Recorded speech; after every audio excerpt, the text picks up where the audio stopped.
Stop laughing. I'm on fucking telly. Cracking start. Morning, Dave. Morning. Morning. How are you this morning? Very good. How are you? I'm very good too. And I was practicing your name again, and I can do it, and then when you're in front of me, I can't do it. So could you just say your name correctly? David Buonaguidi. Buonaguidi. Yes. Thank you. I just didn't want to make a hash of That's it. why I call myself Real Hackney Dave. Because Yeah, I was going to say I could do the real Hackney Dave. So, well, thank you for joining us. And No worries. what I mentioned to you about why I wanted to have you on is I'm really interested in how people find their own way, make their own paths in careers and industries. How they try and make, instead of forcing themselves to fit, how do they start to do it to suit them? Yeah. And I think you've been a bit of a master of that. And it's not always easy. And I think that story is interesting as well, because we haven't got it all figured out. That's the difficult part of doing it. So you, for those who don't know, started in advertising. Yes. And doing amazing stuff there. And then I've gone on to be a screen printer artist, like Adman to artist, I would say. Yeah. So I think I normally kick off with the question of like what started you off on your own path, and I think we've got that in two ways with yourself. So the advertising way, which would be really interesting to hear about, and then also from the late turning into artist. I mean, the advertising thing, I was like useless at school. All I ever did was sit under the table drawing and doodling and not really paying any attention to anybody. I've got a really probably ADHD, very bad ADHD. I mean, if I see a squirrel, I think literally my entire heart just disappears, and I've got to start my life entirely again. And as a result, I wasn't that bright. Also, because I come from, both my parents are immigrants. Neither of them spoke much, and then they spoke English, but not great English. And I think also they just didn't have any kind of DNA about what it was like to be British. And you always just feel a bit of an outsider. And then you then lump he's creative and a bit stupid on top of that, and it's a recipe for disaster at school. So I kind of came out with fuck all. Art and woodwork is what I came out with. And I remember my dad saying, "Great, you can paint a picture of the table you just made." And I was like, "Yeah, good." He's not wrong. No, he's not wrong. And then he used to have a restaurant in Fulham for a long time, and being an immigrant son, you end up working there. And I went to art school at the time, doing a foundation course and then graphics, and just came back one day with a copy of this magazine called Campaign. And he knew everybody in there because all the advertising people, there was a lot of agencies that were based, a lot of the good agencies were based in Knightsbridge at the time, and they used to use his restaurant in the 70s and 80s because it was Italian food was new. And English people were just eating food, fill up your stomach to soak up all the beer before you went out fighting. And suddenly, these foreigners came over and introduced cuisine, and it just became a really popular restaurant at the time. And I was working in there, and I'd see all these people, and I think, fucking hell, they don't seem to do any work. They just seem to be eating lunch all day long. And he was like, yeah, they all work in advertising. And I was like, ooh, wonder if I could get into advertising. So I wrote them letters, and all of them were really nice. They liked my dad. They offered me placements, and I would go in there and do work experience. But I wasn't learning advertising when I was at college.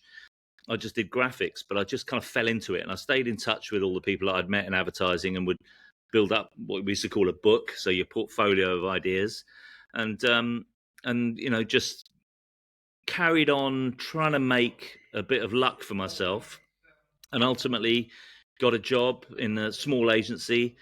Lost that job after about a year when they got into financial trouble, and we were on like $4,000 a year, I think. So it was just like get rid of last in first out type thing, and then just jumped around in various agencies.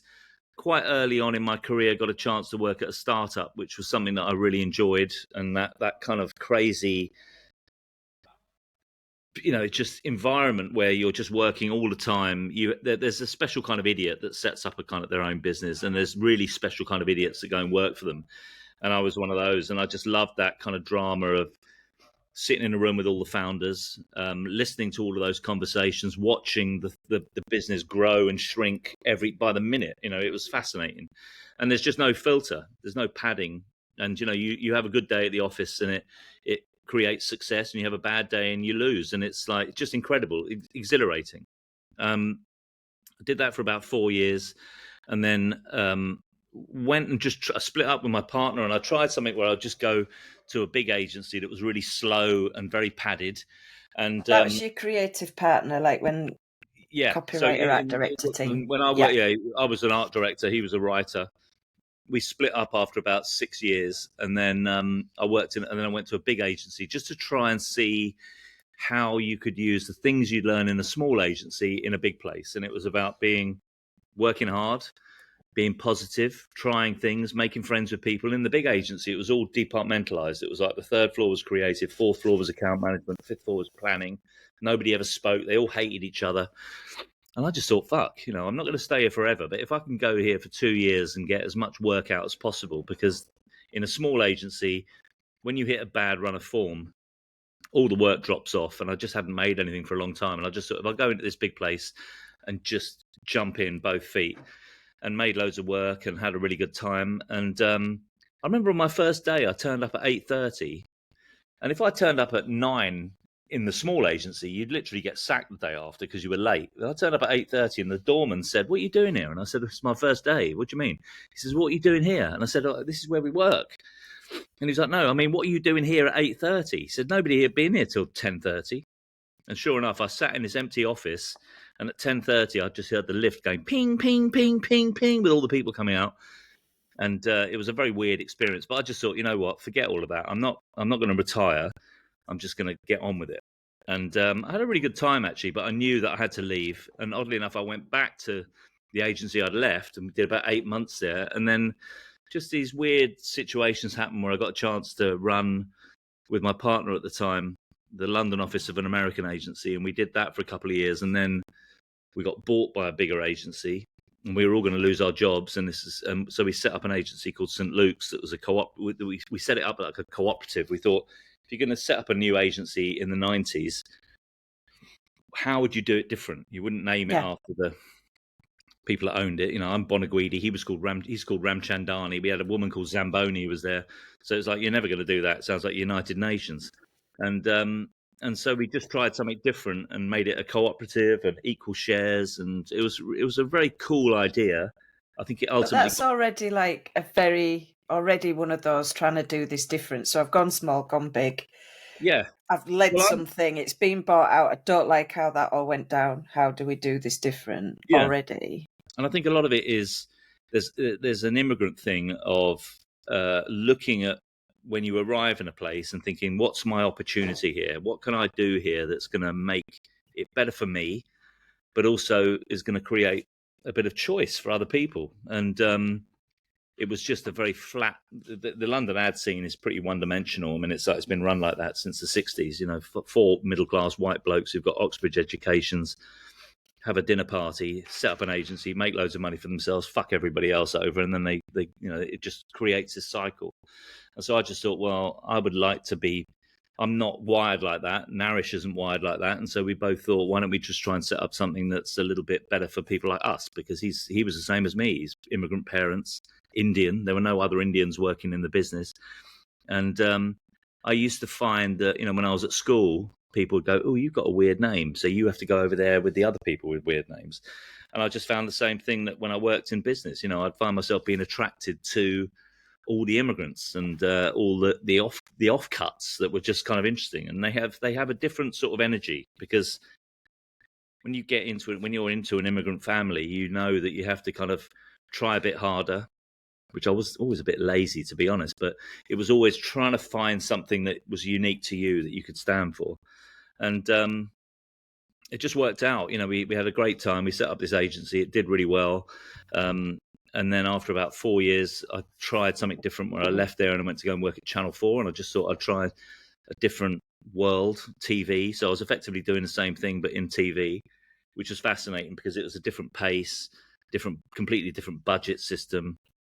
And then did that for 2 years, and then set up another agency with Narish called Karma Armour, which was based on the concept of karma. And there were two of us setting it up in my kitchen. And by the time I left, there were, I don't know, 300 people, and it was at a huge office. And I got to say, I was hating every minute of it because it was just really big, and I was just the founder and wheeled into meetings, just spent all day in meetings, never did any work, and just fell out of love with it, really, and also just realised that the business was not going to deliver what I really wanted in creativity, which was coming up with ideas and making them. Because what was the karma angle? So St. Luke's as well, I know that was to do with was the saint of doctors and artists. And so at the time we liked to fix clients with our creativity. So it sort of felt good. It felt right. And it was, I remember when we set it up, they were all like, oh my God, it's like, what? Why would you name it that? And then you tell them and they go, after yourself, like some big ego. Jones and Beavis, it's just like, and so when we did Karma Armour, it was the same thing. We had the same problem. We can't name it after ourselves. But then also, once you've set the precedent of setting up an agency and never naming it after yourself, you can't ever do that. And so we just thought something about Karma Armour, and it was a name that Narish came up with, actually. And I just liked the idea of doing something that was a bit more spiritual and idealistic, and trying to do the right thing. As a creative, I always wanted to feel that I was safe and in a good environment that would allow me to, flourish and express myself. And for clients as well, I've been a client when I was at Channel 4. I was a client, and I always felt like I was getting fucked over at some stage. And I just wanted to make a decent place where if you underspent the client's money, you'd give it back to them rather than keep it for yourself, which is the way it normally works. And it was just do the right thing. There's a sort of an immigrant fear that if you don't look like you're trying hard and being nice, my dad used to say, just look useful, because at some stage somebody might ask you to leave. And so you just get that thing of try and be a positive influence. And again, that was we had a great business going for a while.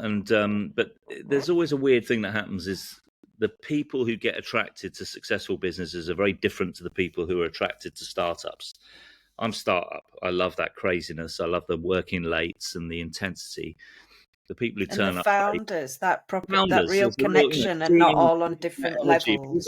Those people are the ones who want to make a difference.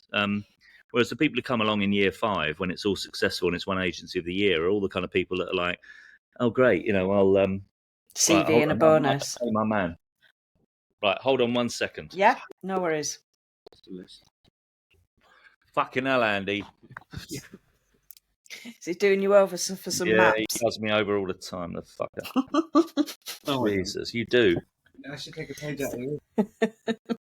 Yeah, you do take a page out of his book. I pay you. You got the best deal in town. Honestly, it's like these fucking little... Listen, he's on this morning. Hey, 1 second, sorry. Talk to Ricky for a bit. He likes to think that he's this independent island, but there was a time 5 years, 6 years ago now, actually, when he walked into our print studio. He was fucking around trying to make screen prints, and he didn't know what the hell he was doing. It's taken him a long time to get where he is now, and a lot of help and support. And it's been a privilege to watch him grow, the little whippersnapper. Right, can you send me a... It's funny. Yeah, well, my actual partner also calls himself an island all the time, and I'm like, hello. Yeah, behind every powerful man there is There's a tosser called Ricky. Exactly. You can always tell when I'm right is when he starts getting a bit sweary and mean. Where were we when we were talking? Oh, it was Karmarama, and how in the beginning the founders are the ones who have the vision and wanting to set something up, and then all the tossers come later on. Yeah, so year 5, everything changes, and I just found I was sort of employing people that I would never have employed 3 or 4 years earlier. But because you get bigger and you've got bigger clients, you've got more demands. We'd merged with it. We'd acquired another bigger company. We'd acquired a company that was about twice the size of us, and it had quite a destructive effect because we were about 80 people at the time, and it was really like fizzing. You know, I knew everybody. Yeah. I knew everything about Yeah. everybody that worked there. And then suddenly you acquire another 160 people overnight, and it's like different work ethics, different, you know, it was just all different. It's a culture smasher, that. Yeah, and it destroyed the culture overnight because all the really good people at Karmarama left quite quickly. We had to sort of... well, they'll have liked the smaller vibe, won't they? Like... Yeah, and it just became intolerable for me. But it was so personal to me because Narish had left after 4 years, and it was quite a destructive time. And we sort of got down to one client, and you know, we went from 30 people down to 6, and it was all, you know, had to rebuild again. And so I took it really personally, and the grudge of I'm going to fucking do it better than it ever would have been. And you take it personally. And I did that, and to be honest, I probably should have left much earlier, but I held on and on and on. And by the time I left, it was like I did 14 years, and I just hated every minute of it. And looked at the people and wanted to kill most of them. And then I wasn't doing anything I wanted to do. And I was also in a marriage that wasn't working, and I just had this sort of weird... I don't know. I think I was 50 at the time, and I think, you know, there are a lot of people call it a midlife crisis. I think it's actually more of a midlife realization. I think there's a stage you get to in your life when you realize I'm running out of time, and I've got fewer years ahead of me that I've got behind me.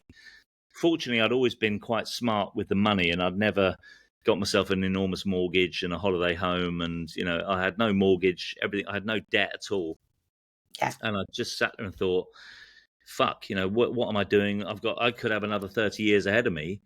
What do I want to do? Because I'm sick of doing things that I don't want to do for people I don't really like or that don't like me. Well, I was because on the Domestica one, I'd written down a thing because it absolutely struck with me. Was I love the creative process, but I hated a lot of the people.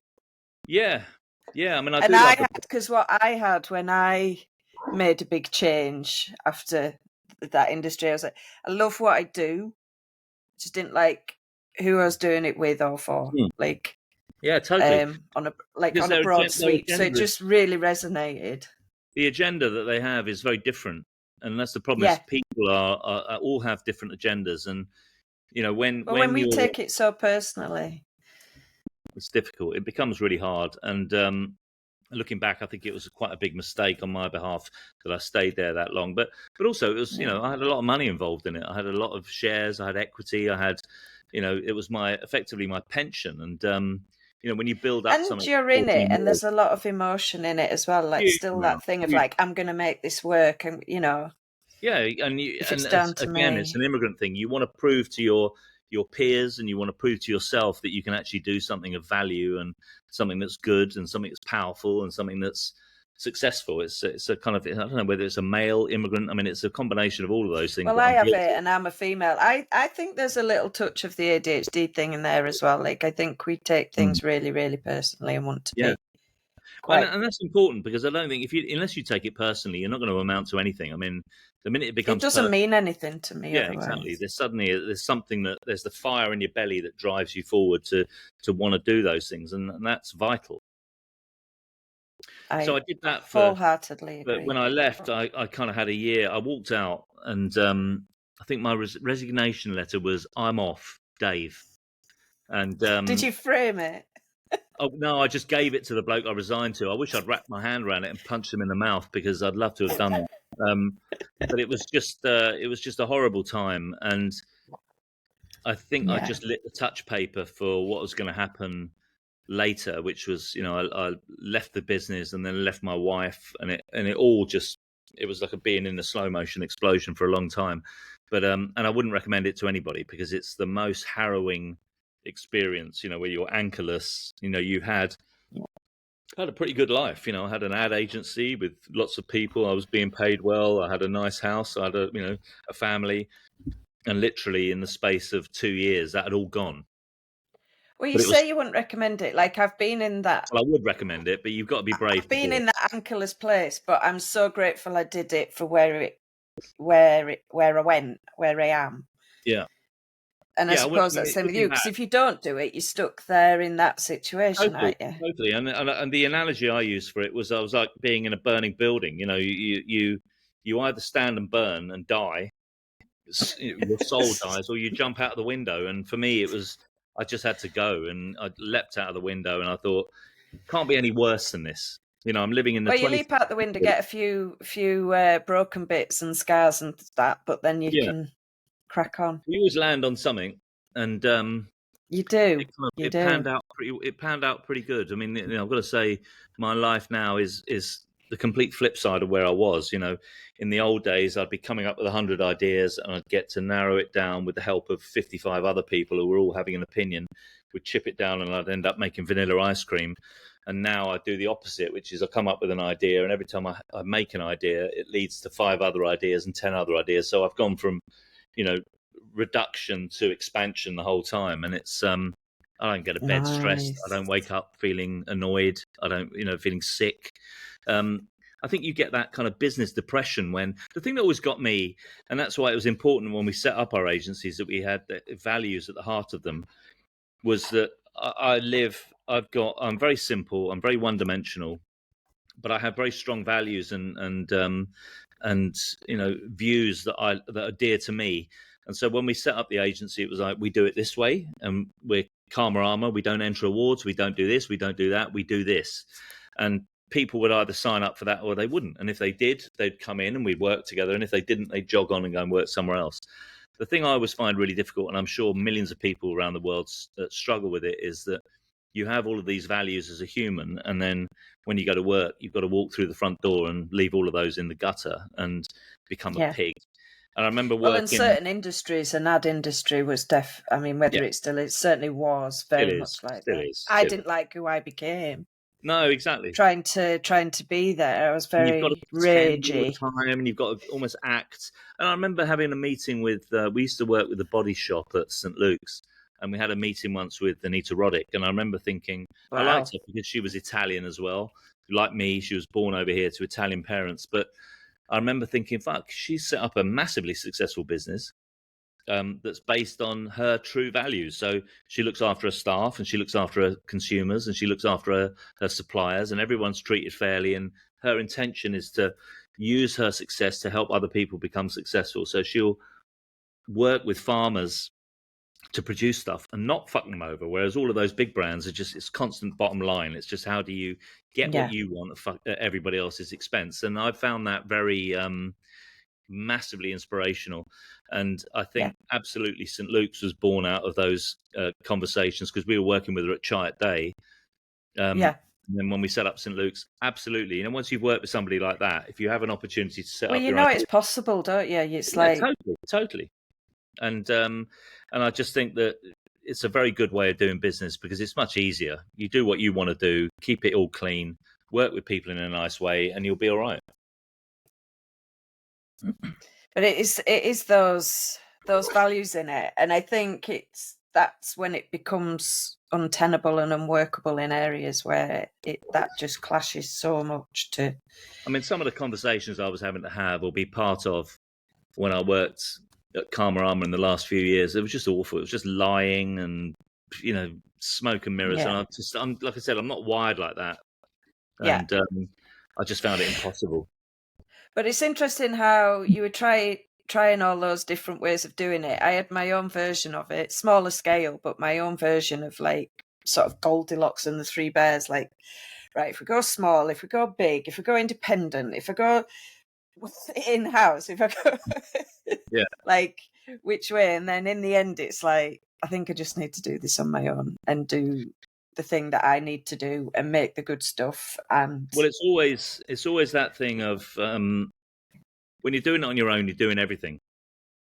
So you're painting everything, painting all the walls in the office. You're having to get the bog paper. You're having to answer the phone. You're having to do the post, which is where I'm at now. I do all of that kind of stuff with Ricky. But it's like, you know, when you're in an ad agency and you've got an office, it becomes a huge amount of work. And then the minute you employ one person, you're no longer working for yourself, because the minute you get that one person in, you've got to get more money in to pay for them and then pay yourself. And it just becomes this, you know, zigzagging motion the whole time. By the time, like I said, by the time I left Karma Armour, there must have been about 300 people there, and they were all stalking for, I want more money, or I want more power, or I want more better, you know, accounts to work on. And you just, all you're doing is just spend your whole time fighting fires, and it's just mind-numbing. But it's interesting after all of those, like, try this, try that, and then in the end it's coming back to the woodwork and the art. Yeah. I'm going to paint a picture of the table I just made. But I think maybe it was just because it was such a formative time in my life. When I did that foundation course at Epsom, it was like the most fun I'd ever had. Yeah. I was in a little wooden cabin with 10 other people, and we were just learning things the whole time. But it was things that we wanted to learn. I wasn't interested in learning mathematics or Latin or history. I wanted to learn about art and make stuff, and making stuff and the smells and the it's getting it on your hands, and so now that's the world I've gone back to. And it was a weird turning point, actually, because when I had that year where I wasn't allowed to work, when I walked out of Karmarama, and then I had that because of the gardening leave because I was the founder. They were worried that I was going to take staff and clients because I wanted to set up something else, and in the end, I didn't bother. I went to go and work in an American agency when I came back, when I was allowed to work again. But I had a year where I was just in the studio, and when I walked in to do the one-day workshop at Print Club, which was just around the corner from me, I thought I'm going to try and fill my year doing things that could be quite interesting. So I wanted to learn to sculpt, and I wanted to learn to screen print, and I wanted to learn to save a life. And I did the screen saved your own. I did. Without sounding too corny. Yeah, no, but it's true. Absolutely, it was like a huge moment for me when I went to Print Club and I walked in, and I thought, wow, this is where I want to be. This is a messy studio full of machines, full of people like me, covered in ink, who we found a place where we feel safe. And I guess I'd always tried to create that in the ad agency. But when you're working for other people, you're having to be a chameleon. You have to pretend to be into cars or tights or food or whatever it is you're selling, and you have to think like a woman or a kid or a man. And it just you lose all your identity. And the thing that's really nice about when I went to the studio is that I could be myself for the first time in 35 years. And it just took me right back to when I was doing that foundation course where I was Dave and I was in the room and I was an artist and I was making stuff. And it hit me like a steam train. And I just thought, right, I've got a year where if I can, try and become an artist. And it took a little bit, it took 4 years, but that year was the year where I just thought, right, I'm coming at it really late. I've been let out of prison. I've now got to kind of, do as much work as I can, try and become technically better, try and understand the world that I'm in, because I felt like I'd slid down a snake in Snakes and Ladders and I was back to square one again. But it was just a chance to try something new, that I had a huge amount of experience in marketing, which was pretty useful to me as an artist. And then just apply that and just do all the things that I did in advertising about, research and write a brief and understand who you're selling to and why you're doing it. All of that really useful stuff that I think a lot of artists might not have. They don't have that experience. And so in a way, you could apply that to your practice. I'm behind them technically, but I'm way ahead of them business mindedly. I'm professional. I turn up on time. When I worked, if you were late or you didn't do what you were supposed to do, you got fired. I've fired people for not doing what they're supposed to do. I fired people for being late. I fired people for being rude. And so I kind of have that inbuilt, which is you just go, that's the way it should be. And it helps because, when I work with galleries, if you turn up late, they don't want to work with you.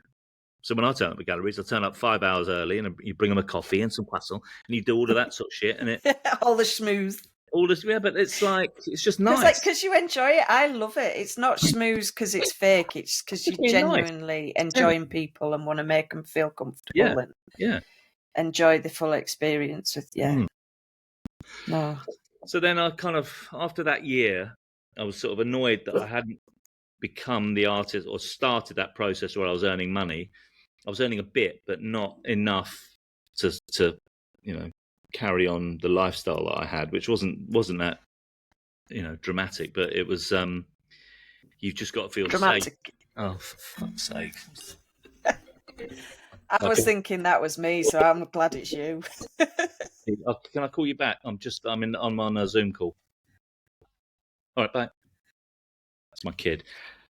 Probably asking for money. Definitely. Or a map. No, not a map. Money. Or a lift. And I got this job at this American agency for a couple of years. It was quite interesting, but I really had to go back in time. It was like the agencies I'd set up were always quite modern and I was in control. And suddenly when you're working for somebody else again and it's a traditional agency and they did awards and I have to do all of that kind of stuff, I knew it wasn't going to last forever. And then we did another startup with a couple of pals that I'd worked with at Karma Armour and at the American agency Crispin Porter, where we were just working with startups. And I love that thing of sitting again opposite next to the founder. Yeah. And one of them was a big mobile bank, which was really interesting. And it was very personal to me because it was for a lot of immigrants and it was really cool. Yeah. And then after 2 years of that, I just thought, you know what, I'm doing advertising like 9 days a week, and I'm doing the art 3 days a week. My separation had happened, so I was living on my own again, and I was just in the studio the whole time. And I just thought, I'm doing advertising 9 days a week, and then doing the art like 3 days a week, and I'm having more fun and making more money doing the art. And I just thought, right, just go. And so it was. That was the moment when I jumped out of the window. To be honest, it was kind of, I probably could have done it a couple of years earlier. Yeah. But, you know, when you're institutionalized, when you're stuck in a job and you're PAYE and you're sort of, it's all kind of okay, you know, humans are very good at soaking up the shit and kind of not wanting to rock the boat. You know, change can be quite dramatic and terrifying at the same time. And a lot of us don't like it because, you know, change is scary. But it does seem that we need to keep going back and touching the fire a bit. So like you do the startup that's directly with the founders again. Like I love that, where it's just speaking directly to who it's for and who've genuinely excited about what they're doing and with all those values, and it's personal and all the things that we share. There's no bullshit. But then you go back to the thing to try it out and go, yeah, but I need this safety. But actually, they like psychological safety, isn't it? That it doesn't have. It makes you feel completely unsafe and untrue. Yeah, totally. Especially when you're divorcing, you know, because you know that you're going to lose all your money, and you know that just throws it because it's like, you know, going back and starting again. It just it's terrifying. It's terrifying. You know, when you also because you were 50, is that right? When I went full time, started properly, 2020. So it was, and I'm 59 now. So it was, I was 55, whatever that is. Yeah. Okay. 54. Because I also find that interesting, and I like it. I always like the stories. It's like, when is it like Michael Jordan started doing baseball? Yeah. And Mickey Rourke went to be a boxer. Yeah. And I just think it's way more interesting, even when you're like, to everybody else, it looks like you're on top of your game. It looks like you're flying high. You're at a certain age where they've got it all. And I just love it. No, I need something else. And taking that leap, and it isn't all about in your 20s. No, but it's that weird thing where I think, you know, a lot of us make decisions in our teens that will affect us for 40 years. You know, when you start work in your 20s, it's great being around other people who do what you do, and you've got a shared passion. In your 30s, you're starting to build things and you're starting to get more responsibility. In your 40s, you might want to run something, you know, and then suddenly you hit your 50s and it's like, oh, what the fuck? You know, if I'm not into this, what am I doing? And you know, like I said, a lot of people call it a midlife crisis. I do think it's a midlife realization that you realize you're running out of time. Your parents are getting older. You think suddenly life becomes a little bit more precious. Yeah. And I'd had a little alarm call when I was 14 where I was found dead by my sister. And it never really affected me when I was young. But I think as I got older, I suddenly thought, shit, you know, man, I got snuffed. I died. I just happened to respawn, but I died. Everything from 14's a bonus. Yeah.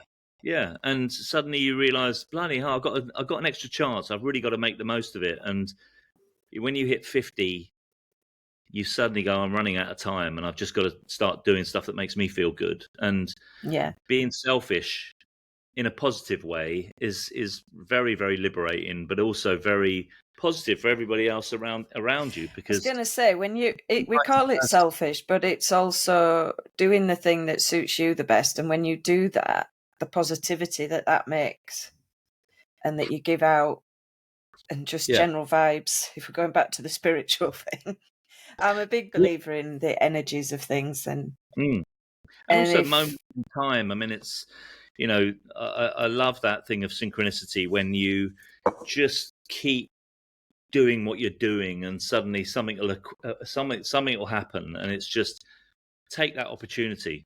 Always say yes to those things, because even if it means you're busy for 10 days or a day, or you have to work overnight, it could, I don't know, it's almost like I sort of see life as a bit like you're climbing up this imaginary ladder.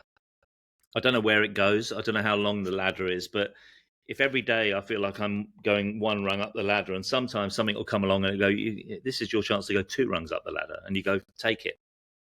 This is that chance to go 5 rungs up the ladder, 10 rungs. You go for it, because I think, in any job, in any part of your life, you're looking to cement relationships, you're looking to cement your talent, you're looking to cement every aspect of your life and constantly be improving. And in meaningful ways. Yeah. Because there was, I'd written down another thing, I think as well, it was in the TED Talk that you did. And it was find that thing that you love, because this is coming to the niche thing that was talking about, like what niche means to you. And I know that for you call yourself mainstream as well, but also there's a nicheness in doing things your own way, I think. Totally. And the thing that you said was, I find that thing, find that thing that you love, and then try and get to do it more often, do it forever. Yeah, I mean, that was driven a lot by a talk that I did at my daughter Betty's school. When they called me in and said, oh, could you do a talk to the kids and just talk about what you do? And I remember saying to one of the kids, they were like 13 or 14. I said to one kid, what do you want to do when you're older? And he was like, I want to get into importing and exporting. What the fuck is that? He goes, well, it's basically when you import stuff and you export stuff. I said, oh, yeah, I know that. Why the fuck do you want to do that? And he was like, because my dad does it. And I said, well, don't you want to do something for yourself? He goes, oh, I've never thought about that. I just want to do what my dad does, importing and exporting. And I remember my dad saying he started off life as an optician. They had a camera shop in Italy where they made lenses. And they also had a business making glasses, and he was an optician. So he was trained in that way. He came over to London, became a restaurateur. And I remember him saying to me, you're not going to come and work for me. You've got to go off and do your own thing. And I remember talking to my mates at school and saying, what are you going to do? And I said, oh, I'm going to go and work for my dad. He's a solicitor. And they'd all go off and just continue the legacy of what their dad or their granddad had built. And I always had that thing of, there's no fucking way you're getting into the restaurant game. That's my job. You find your own job. And oddly enough, I mean, I think what I do now is no different from what he does. He just happens to have a restaurant. I've got a studio. He produces food. I make art. Yeah. You connect with people. You produce a product. You try and be nice and positive and do it for a decent price, and you'll be successful. So the mechanics are exactly the same. It's the end product which is different. And sort of getting back to that niche thing, I think it's sort of interesting because, advertising is one of those businesses that isn't about niche. It's always about mass market. I remember working with a guy, an American boss of mine at Chai Day, who used to collect Damien Hirst and Jake and Dinos Chapman. And I remember saying, God, man, it's really nice to sort of see somebody that's in the creative industry that actually gives a fuck about art. And he says, he loves it. But the thing he loves is, he said, the world I'm in is I have to do one piece of work that 1 million people love. It's very difficult. He said, what I love about artists is they do one piece of work that one person loves. And it's much easier. He was telling me, like, Jake and Dinos Chapman, he said some of their stuff is pretty horrific. Damien Hirst will sit there and put a cow's rotting head he had the piece. I think he bought the piece that had the cow's head with the fly zapper. And it was all about life, flies and maggots, and then they get zapped and go back and do it again. And he said, I love the fact that if you showed that to 1 million people, 999,000 would hate it. One person would love it. And really love it. And really love it. And that's how you engage. He said, but that's not the world we're in, where we have to do a piece of work that millions of people like. And it's very difficult. The vanilla. That's why so much stuff is vanilla, because it's like, nowadays, especially with the internet and social media, you do something that upsets one person, you got to pull the campaign. One person. I know 10,000 idiots. So if one of them writes in and complains about it, we've got to respond to them. So we've hit the bottom of the barrel really in marketing, because we're producing average work beyond worse than average work, and we're being led by people who are vocal. And the thing about social media, it just means everybody has an opinion, everybody has a voice, even idiots, and then you're fucked.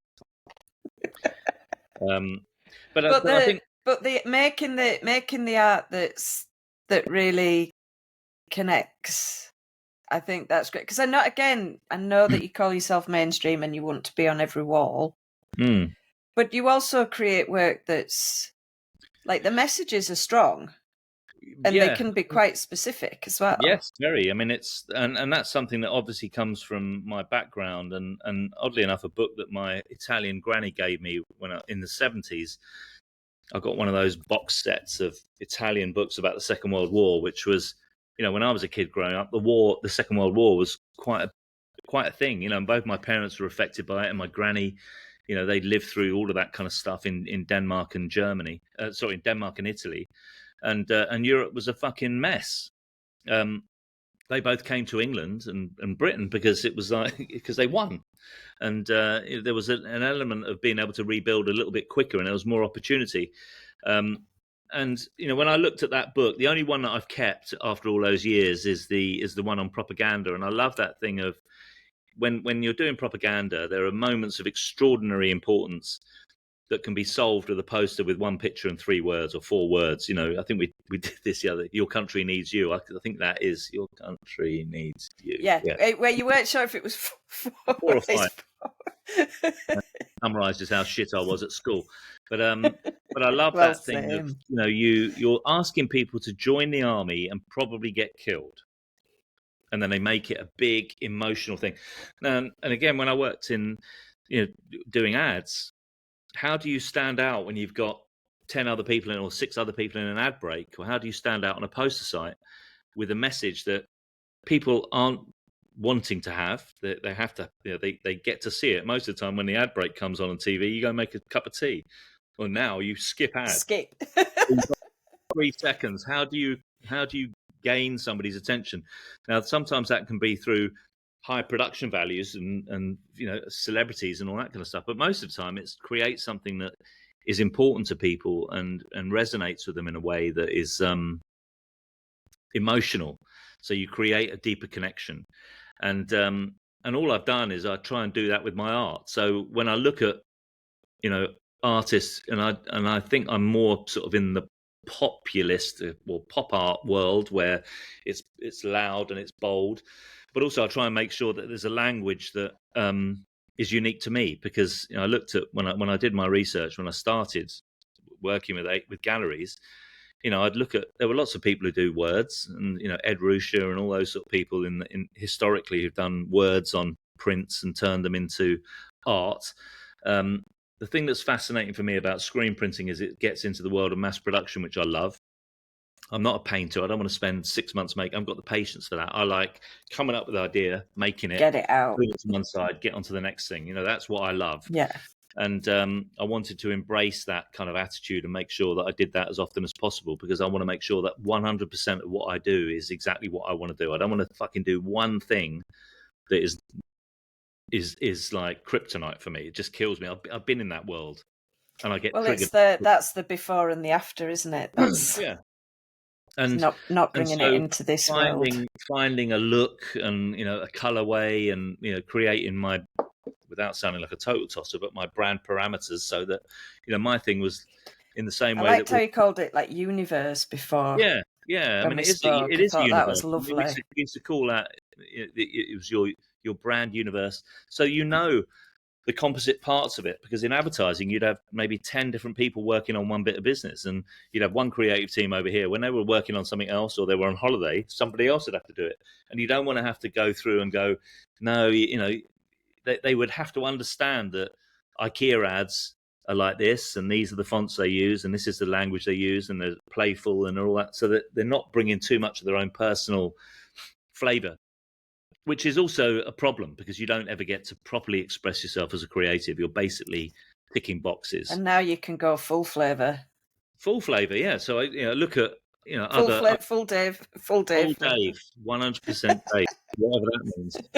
But it makes it much easier, because again, I don't have to pretend. I don't have to pretend to be something I'm not. And that was the thing that always stifled me, is that I just struggled with it, because the minute you lose all identity, you don't know what you're doing anymore after a while. You just go through the motions, and well, it's too mine much. was when I said, like, I've got on my t-shirt today, when I just went, fuck it, I'm going niche, was my sort of claim of that, of like, well, not even like, just, I'm going to do everything that I want to do and why I want to do it and it's who I want to do it for. And I'm not. Yeah, I mean, I don't even know what niche means anymore, because, you know, the thing that's interesting is 20 years ago, everything was massively controlled by the channels that you were engaging with. So whether it was news, music, TV, film, whereas now you can shoot a movie on your phone and you can put it out on the internet, and you can engage people who are into that thing very, very specifically. And my favorite example is, I remember when I was a kid going to Our Price Records, and there'd be 3 aisles of music, you know, classical, disco, and something else. And now you go on Spotify, and it's just a billion different genres. And I just love that, because it just means that everybody can express themselves. It's easier to go niche in a way. But also, you can engage with an audience. You know, that there are those fan bases out there that are easy to connect to because of social media. And so for me, with my art, it was about kind of embracing the way that social media is a really good tool to be able to tell people what you do, but importantly who you are. Because I think when you engage with the product, you don't buy an Apple phone just because it's the cheapest. You buy an Apple phone because of Steve Jobs. You buy an Apple phone because of that ad 1984, even if you weren't even there when it happened. You buy an Apple phone because of the shit that used to happen on Mission Impossible, when they get an Apple phone out and you'd see them doing stuff and you go, what the fuck is that? And also because maybe when you get an iPhone, the advertising is good. It makes you feel like you're creative. Apple, for me, is a creative business. Yeah. It might not be any more creative than Samsung, but Samsung to me feels like an engineer's brand. And so you engage with different brands for different reasons. And it's, you know, through the directors you like, the bands that you like, the TV stations that you like, the fashion that you like. Everything is a selection process. And there's a personality that comes with it. You want to feel that your personality is reflected in that brand, or vice versa. And so when I do my art, when I started to create the boundaries of that universe, it felt, okay, I'd like to sort of try and explore things that mean stuff to me. And like stuff that's meaningful for me is, where am I from and who am I as a person? Because I don't feel English, Danish, or Italian. I feel like a kind of mongrel. And London is my anchor. And Hackney is absolutely my anchor within London. And so I love that thing of being part of something where Hackney's full of people like me, you know, immigrants or spawn of immigrants who are looking to progress. And no one judges you. No one gives a fuck. They all want to be, they're all part. There's a certain energy that you get in high immigrant areas that I absolutely love. I mean, I lived in Spitalfields for a long time and had the same sort of vibe. Whereas if I lived in Notting Hill, it's all a bit full of people who've landed rather than people who are trying to get on the shore.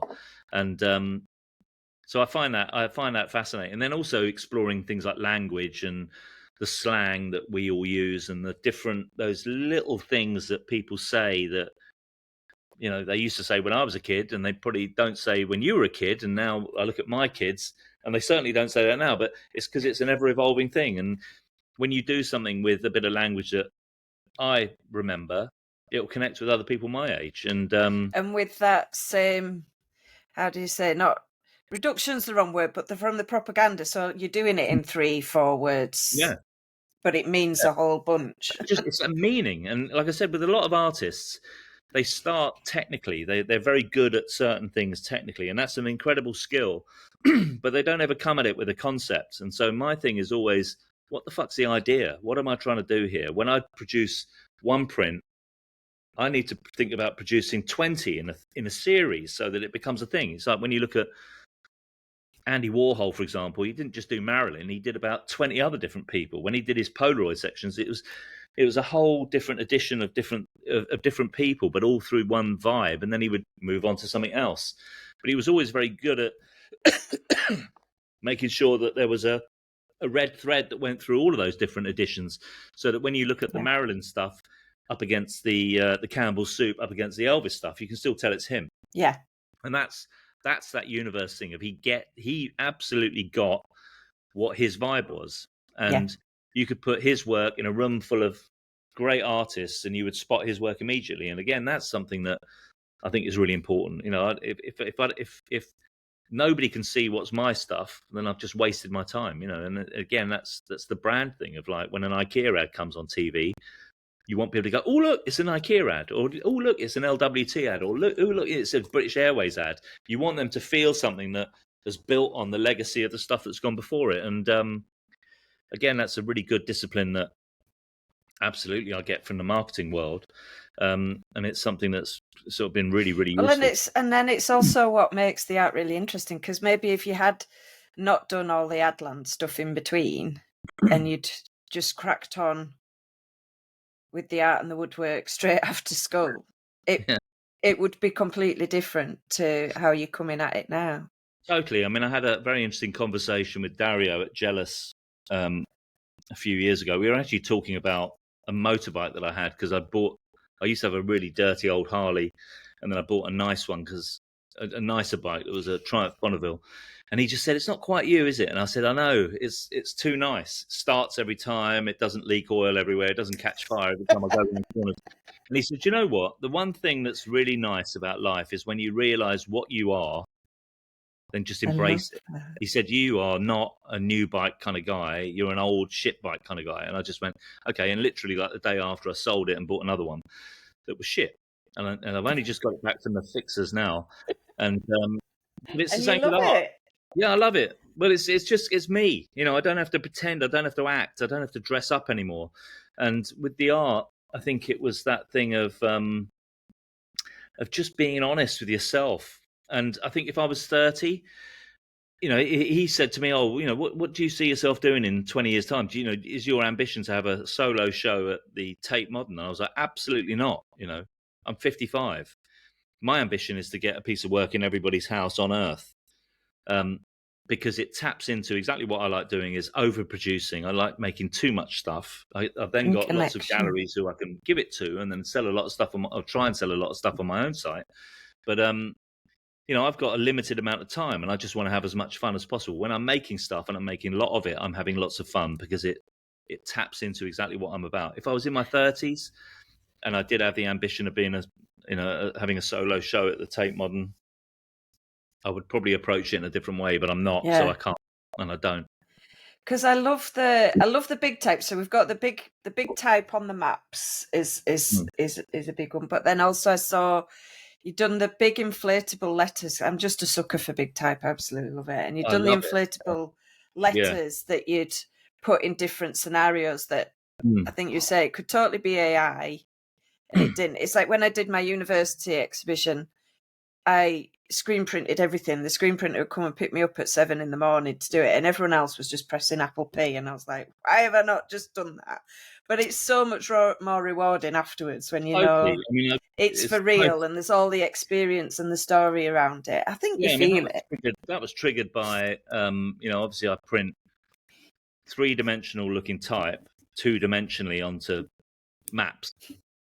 And I was sitting there watching TV, and there was a show with Will Smith called This Crazy Rock or something like that, which is a kind of an American version of David Attenborough. So it's got that kind of Will Smith vibe to it. But there was a brilliant bit when he was just showing all these incredible landscapes, and he was talking about all of these extinction moments that had happened in the world, and how we live now, where we're all terrified of, oh my God, they're going to drop the bomb, and oh my God, there's another disease that's wiping everybody out. And I just thought, you know what? We are like passengers. There's this fucking amazing ball that we live on, which is billions of years old. It's going to be there a lot longer than we are. We all think that we're the most important people. We're the most important things on the world, which we're not. At some stage, we'll probably all get wiped out, but whether it's by nature or, you know, ourselves. I thought there was something interesting about this very female world that we're about to, and I think the word female is wrong, but I think there are some very female values which I think we're starting to adapt and adopt to, and move away from this very mercenary male dimension. I was thinking of it a bit like non-alpha as well, is the way I'd describe it. And I think that the planet is the greatest female entity of all. It's sort of, it heals itself. It puts up with loads of shit from these horrible men that are fucking things up all the time. And then at some stage something will happen. They'll all get wiped out, and we can start again. Let's go green we'll just again. have had enough one day. Yeah, and I found that really interesting. And I don't. Maybe because I've had that accident when I died, I sort of you have a sort of an understanding of mortality a little bit, where you just think, life is this thing, and we're like fucking ice cubes on a very hot pavement, and if we're really, really lucky, we'll leave a little stain. And if you think about the amount of people that were required to get you to where you are today, so your parents, 4 grandparents, 8 great-grandparents, and it just escalated. And to get to where we are now, going back 10 generations, is like 2,000 people. So, and none of you don't know any of them. And so I just think that there's something. I just loved those the big. It's like you said when you were saying about you doing the 3D, the 3D, you're printing the 2D letters like they're 3D on the maps, and then it was doing the 3D letters in the map or in the place. It was, instead of maps, let's go to real locations, and instead of 2D looking type, let's go 3D. And I thought, because I'm old school, I thought, well, we could do it in AI, but it's just too easy and it looks fake, and it's just too quick. Whereas when you ring up a bloke at Mega Inflatables and say, I want to get some inflatables made, and they've got to be 10 foot high and 8 foot deep, and he doesn't laugh at you, there's something really interesting about that, which he just goes, yeah, okay, I can do that. Nice. And then when they arrive and you inflate one and it makes you laugh out loud, it's the best feeling ever. And then I actually contacted 2 galleries. Yeah. Said, what do you reckon? And they both went, nah, shit, don't really get it. And I just went, you know what, I'm going to do it anyway. And contacted a mate of mine, Kev, who lives in Galway. He lives in Ireland. And I just said, look, I'm thinking of doing this mama stuff. And can I come over? Can we do, what do you reckon? And he says, just come over here. Come over here in September last year. And he'll find all the places. The annoying thing is he's got much more energy than I have. So he'd sort of go, I found this amazing quarry, and what we're going to do is we're going to put them at the top, and then we're going to walk like 2 miles down and shoot it from the bottom. And I'm like, really? Can I bring my bike? No. Well, just bring a trolley would have been good, but 60-year-old blokes lugging all this shit around. But it was brilliant because I just thought, you know what, I'll take a week off. I'll go and visit him in Ireland. I haven't seen him for a few years. The worst that will happen is we'll get 12 amazing photographs, which we did. We got 12 great pictures. We're going to do some more around Hackney, and then we're going to do some. I want to try and go somewhere else. Every year we'll go somewhere new and take some more pictures, and ideally have some people to help us lug shit around. But it was just, it's really nice having a personal project as well. It's just something that's personal to me and him. This is our little collaboration. We're not trying to sell them at the minute. We've sold a couple, but only by fluke when people have asked. But I want to have a show where you've got the letters inflated, and we've got 20 different pictures from around the world that are just it, and they're all kind of really nice, beautiful landscapes that have some element of human interaction in them, but it's more that the humans are the passengers. We're sort of sitting in nature, and you've got these rolling hills that have been carved by glaciers 10,000 years ago, and suddenly there's a little house in the middle of it, and it's just a celebration of Mother Earth. So it's been a really interesting process to do. But that's also, you mentioned it with the Andy Warhol as well, about how that you see it. And this is the thing with when you find your way of doing things, your niches, if you were, but carving your own way, that a lot of when people go, but it means I just do the same thing forever. And even when you said about find what you like, do it more often, do it forever. But that forever, it can look like so many different ways. Oh, totally. I mean, I have a big. That's what I love. And that even that vision of this is what I see this bit, for the next 10, 20 years doing this. And just until it's actually really your thing, do you get that excited? I don't think so. I mean, it's hard because I think that there are lots of people, there are lots of talented people out there, and I worked with a lot of them in advertising who would do one great ad and then they would just take the rest of their lives off. They would have dinner on it for years. Yeah, and they just live off it. Oh, you're the bloke who did that great Nike ad in 1984. It's like 2010. What? It's like 30 years. And I just think it's one of those things where it's very easy because you get seduced by success very, very easily in advertising. There's a lot of money. There's a lot of cocaine. There's a lot I think of in that all corporate bullshit. world and all Yeah, I agree. industries. Whereas, Not necessarily the cocaine, but well, you'd be surprised. But but with yeah, art, I but find the that, seduction of success and what people think success it's a is. very potent thing. And if you're slightly weak-minded, you can get seduced by that, and you think you suddenly believe that your shit doesn't stink. And I think that one of the things that I've inherited off my mum is that she's got a total disregard for anything that she's ever done. Once it's done, it's gone. It's history. And it's like, what's the next thing you're going to be doing? And that's the thing that I get fascinated by. So I don't have that trip up of, oh, I did this 20 years ago and I did that 5 years ago, and get all excited about myself. It's totally irrelevant. I've got no interest in anything like that. It doesn't mean anything. And so it's always, what's the next thing that you're going to be doing, which is really interesting. And I don't know, I think it's just, if I was an artist, and there are plenty of artists out there who, I'm sure Andy Warhol could have stopped at doing Marilyn, and then he could have done editions of 1,000 of that, and then done a few other people and just done that style. But that's not enough. I think artists, there's something in the creative psyche, which is, how do I challenge myself? How do I do something that's going to make me better? And sometimes you've got to scare yourself a little bit. And more often than not, sometimes you've got to step away from something that might be very successful and try something new, because it'll put the wind up you a little bit. But it also means that if you do something new, you're going to learn something and you're going to become better. And that might not be right the first one you do, but it might lead to something else. And so by having that universe, I just love again, it. I can sit there and go, right, I do pink type on maps, but I also do inflatable pink type on photographs. So I've got two opposite ends of the spectrum, but I do pink type on walls outside. And so as long as there's a red thread that kind of connects all of them and makes sense, then I'll happily do that. And I love that thing of trying something, and if it doesn't work, it doesn't matter. But if it does work, it means I've got another income stream, effectively, or another stream of interest for me where I can keep mining it. I absolutely love it. Well, thank you, Dave. I think that's an excellent topic to finish on. I'll just Pip was just doing a bit of a growl, so I'm just going to see if she... Hey. Say hello. I love Dog's expression. Oh. That was a bit better. Yeah, she's determined not to look at you. Yeah. I get that every now and then. She was just doing a bit of a growl. Anyway, I digress. Thank you so much, Dave. That's thank you. Just been a joy. Great.